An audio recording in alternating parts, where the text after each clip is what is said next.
Жаш табышкер долбоорунун алкагында жаш муунду айыл чарба тармагына кызыктыруу багытында өлкөнүн 6 регионунда агрардык инновациялык борборлор иш алып барууда. Мында агрардык багыттагы студенттер, ошондой эле жаш агроишкерлер айыл чарба жаатындагы маалыматтарды талкуулашып, тажрыйба алмашууга шарт түзүлөт. Бул жолку тренинг ишкерлердин айыл чарба продукциясынын брендин түзүп, аны жайылтууга багытталган.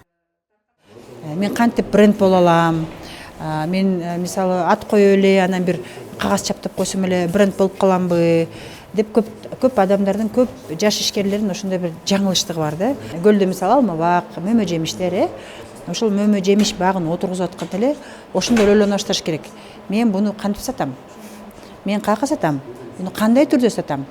Буну же ушул бактын ичинде баягы питомникте кылып иштейинби деп, же ал жакта карагатты өстүрүп, анан карагатты тоңдуруп сатамбы деп. Бизде авторский укук деген сакталбайт, патентирование деген жакшы өнүккөн эмес. Анан сонун бир продукцияны чыгарып, биздин кол өнөрчүлөр мисалы жанагы шелковый шарф меники дейт да.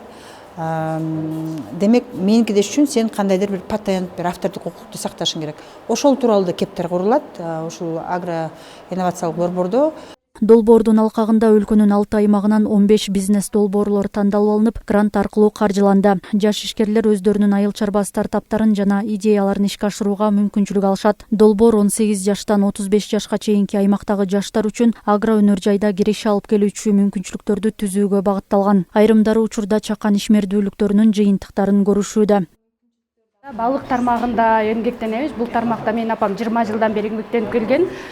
Мен да кичинекей чагымдан бери жардамдашып жүрүп, мигрант болуп, Америкага, Россияга барып, ар жак бир жакты көрүп, кыйналып, урундуп, анан келип, анан ушул мамамдын эле жардамдашып жүрсөм деп, ушул жакка жардамдашып жүрүп эле, анан бир проекттен грант утуп калып, анан мүмкүн болот экен деген ал жактан мотивация алып, анан иштесе болот экен, мындай кылса болот экен деп, анан мен мындай ишеним пайда болуп, ошонун аркасында иштеп келатам. Мына 5 жылдан бери жалаң тренингтерди, окууларды калтырбай, ошол жактан алган билимимдеримди бизнесте колдонуп келатам. Жаңы баштап жаткан бул үй бүлөлүк бизнес болобу же стартап болобу, ошолорго мындай ишинин кеңейтүүгө же жаңы ассортимент кошууга ошолорго биз жардам берип, грант тандап алганда ошентип тандоо болгон. Ар бир каалоочу жаш ишкерлер келип, өздөрүгө керектүү билимдерди алса болот.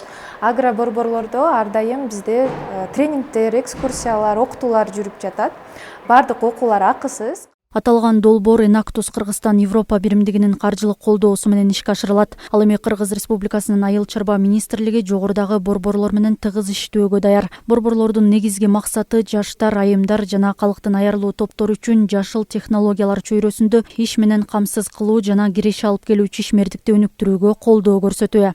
Айнура Достукбекова, Алтынбек Исаев, Сергей Мишинко, Ысык Көл жаңылыктары.